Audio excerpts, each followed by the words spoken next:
Right now, somewhere in the world, someone is having a memory of something that never happened. It's happening to about 70% of people on Earth. And neuroscientists still can't fully explain it.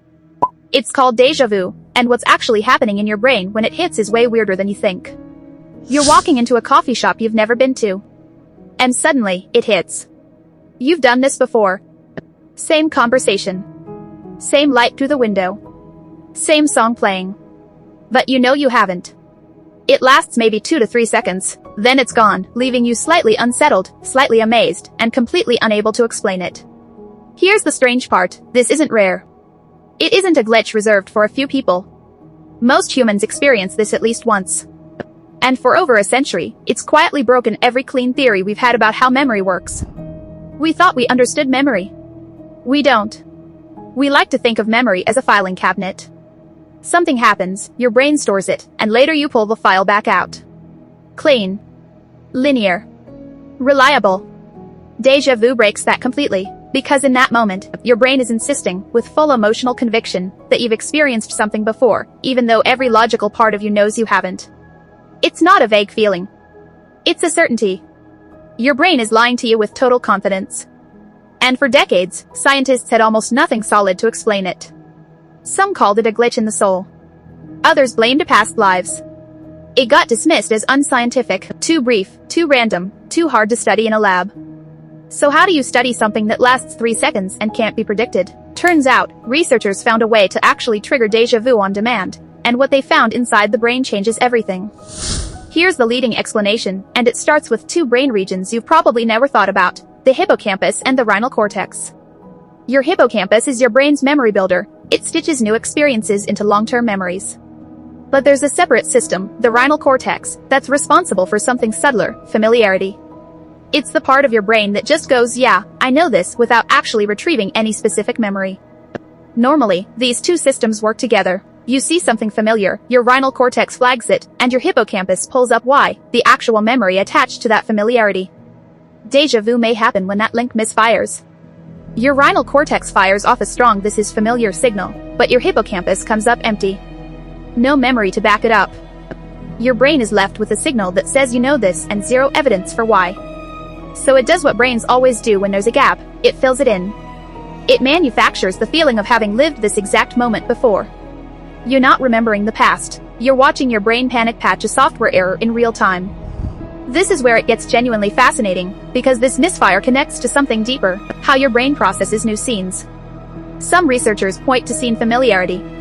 When you walk into a new room, your brain rapidly scans the layout, where the windows are, where furniture sits, the general shape of the space. If that layout is similar to somewhere you've been before, even subconsciously, your brain might register a partial familiarity match.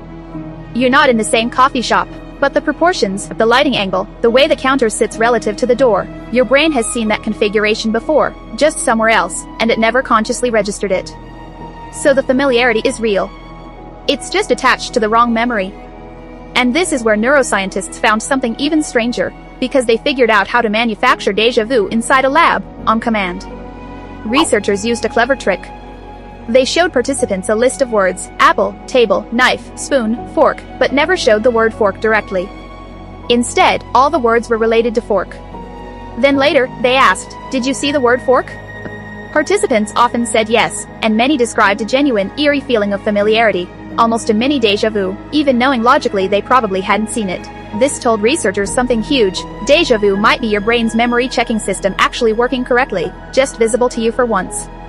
Normally, your brain silently cross-checks new input against stored memories thousands of times a day without you noticing. Déjà vu may be one of the rare moments that background process glitches just enough to surface into conscious awareness. In other words, it's not a malfunction. It might be the sound of your memory system's quality control check, caught in the act. Here's a detail that makes this even more interesting. Déjà vu happens far more often in people aged 15 to 25, and it declines steadily after that, becoming rare in people over 60. Why would that be? One theory ties this to brain development. The hippocampus and rhinal cortex are still maturing well into your 20s. During this window, the wiring between memory building and familiarity checking is more prone to tiny synchronization errors, small enough not to cause problems, but just enough to occasionally throw a false familiarity signal. As your brain fully matures, that wiring gets more efficient, and the misfires become rarer. It's also why déjà vu is reported far more frequently in people with certain forms of temporal lobe epilepsy, where the hippocampus fires unusual electrical signals. In fact, some of the strongest evidence for this theory came from epilepsy patients who experience intense, prolonged déjà vu right before a seizure, giving researchers a rare window into the exact brain region responsible. And that medical connection accidentally revealed something even creepier: déjà vu's stranger cousin. Once researchers started mapping this out, they discovered déjà vu isn't alone. There's Jamais, the unsettling opposite, where something completely familiar, like your own street or a word you use daily, suddenly feels foreign and alien, as if you're seeing it for the first time. There's also presque, the almost seen feeling, that maddening sensation of a word or memory sitting right on the tip of your tongue, refusing to surface. All three appear to stem from the same root cause: tiny, momentary disconnects between your brain's familiarity system and its retrieval system. Different glitch, same broken handshake.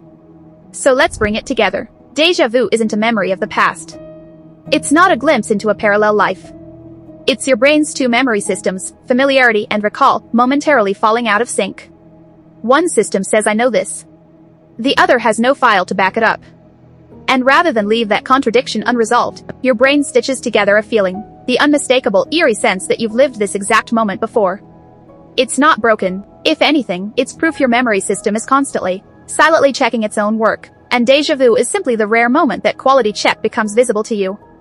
Here's the part that should genuinely unsettle you. If déjà vu is your brain's background memory check leaking into consciousness, it means that process is running constantly, every single day, completely invisible to you. You're only ever aware of the moments it stumbles. Which raises the real question: how many of your memories right now are running through that same fallible system, and you have absolutely no way of knowing which ones are real? If your brain just did a quiet double-take reading that, good. That's the whole point of this channel. Subscribe to Wonderwise Learning, where curiosity always wins. And let me know in the comments, what's the strangest déjà vu moment you've ever had? Stay curious.